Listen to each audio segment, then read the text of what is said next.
Shine bright up all night. Hey everyone, welcome to Midnite Tech.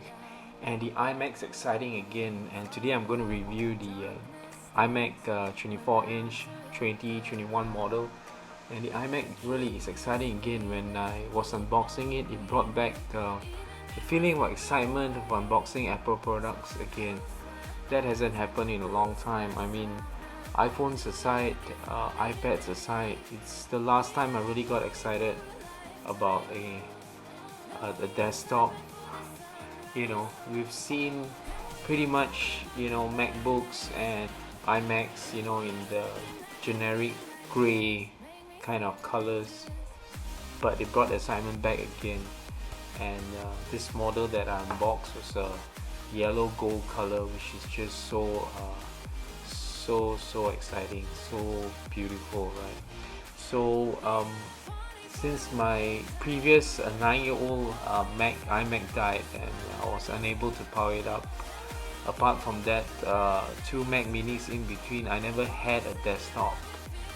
And finally this has changed, and right now this iMac proudly sits alone at this work desk. This video in fact is being made on this iMac and edited on this iMac as well. So first of all, the design. The materials and colors are just so exciting and vibrant. I love this yellow and gold color, and you immediately want to match the whole desk with this machine. This PlayStation controller, I got a gold cover for it to match, and aesthetically I love this ultra thin desktop, and the design is just the iconic chin makes it recognizable. So I know that some people saying why does Apple still have that chin there, but to me it's iconic. Once you see that chin, it's recognizable that this is an iMac, and I love what Apple has done to make it look beautiful yet minimalist. And I like that the Apple logos at the back, it's not taking center stage here. You don't see an Apple logo, so this just sits at the desk just as a machine, a PC. There's no Apple branding. That's really a nice touch from Apple. I just love that. So the cables, keyboard and mouse are all color match as well. So you can see this is really a very nice keyboard.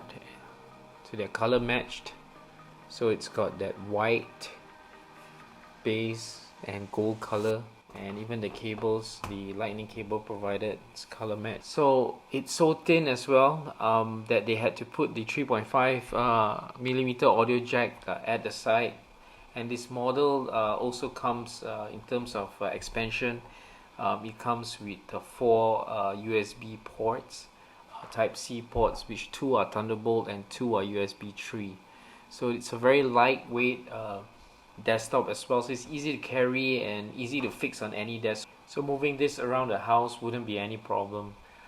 So let's talk about the user experience. Setting up was easy and relatively painless, and of course when you power this up, the display is really a gorgeous 4.5K retina display. It's got a nice glass coating. So what this means to an end user watching movies on this is just so awesome, right? So right now I'm watching like Astro on Demand, YouTube, Apple TV, Netflix, Disney Plus, more on this than any other device in the house right now. So the experience is also amplified with good sounding speakers, giving such rich and audio for such a thin device. So it's really a great media consumption experience on this iMac. And the keyboard is just so nice to type and clicky. Yeah, it's clicky, and one of the best keyboards I've used in a while. The Touch ID here makes it easy to do sign-ins and Apple Store purchases, right? But the mouse is just the same old Apple Magic Mouse, yeah, which is well known for its weird way of charging. So you can't charge this and use it on the desk. It's a pretty good mouse, and and it supports gestures like scrolling up and down, moving left and right, right mouse clicks as well. But a great change to this iMac than the previous models is that it's got this really good 1080p webcam. So this is a really good upgrade from the previous iMac. So it's got good clarity, so it's very suitable for FaceTime, Teams, or Zoom calls. And this video is being edited on video is being recorded on the same webcam as well, so you can see the quality is pretty good. So you're mainly going to use web-based apps for streaming services. Most of these don't have native apps, but it's the same for PCs as well, so you, as compared to Android tablet and iPad.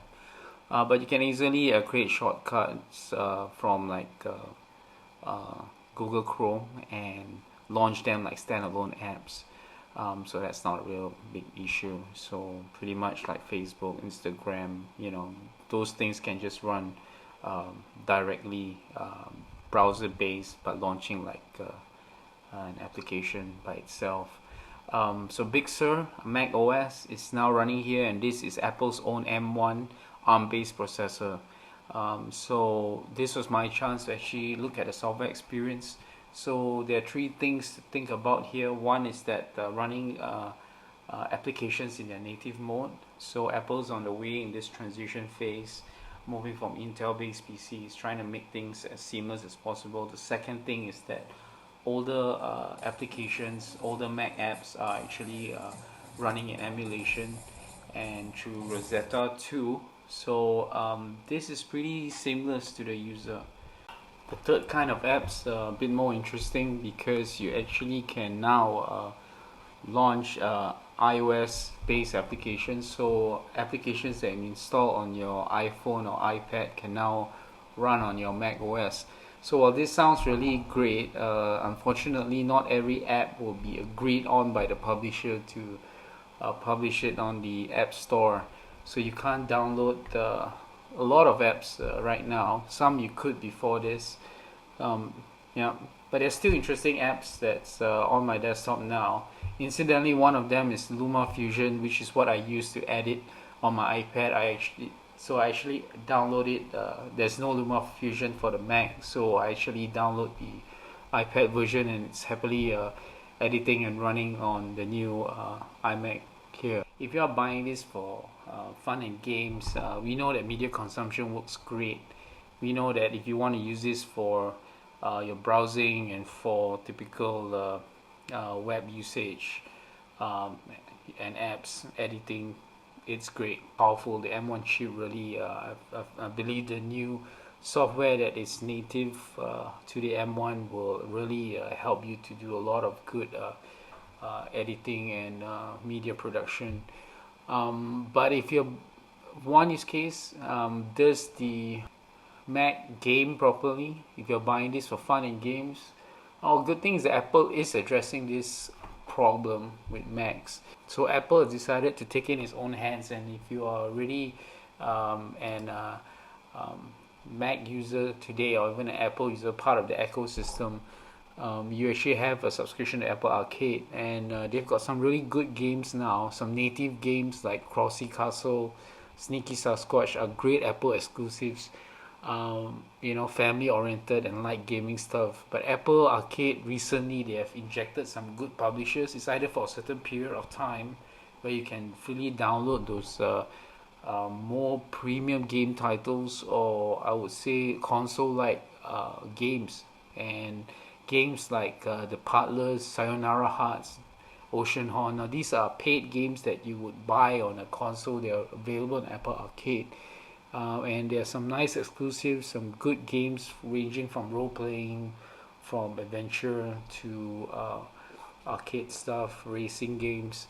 So it's a good mix of games, so you wouldn't be bored. There's always nice games to play. So if you're not a hardcore gamer but you want to enjoy gaming, you want your kids to have good gaming time on this Mac, it handles all those games very very well, especially native games. The M1 just wants to play. Yep. So you're looking for a bit more hardcore games. You can still get some good games. Fortunately, Steam is there. You can and here you see I'm playing Call of Duty Black Ops 3. but the problem is this is not native. Most of these run under emulation. They perform adequately fine. So yeah, you can get some good titles under stream, but I really wouldn't recommend a Mac for hardcore gamers.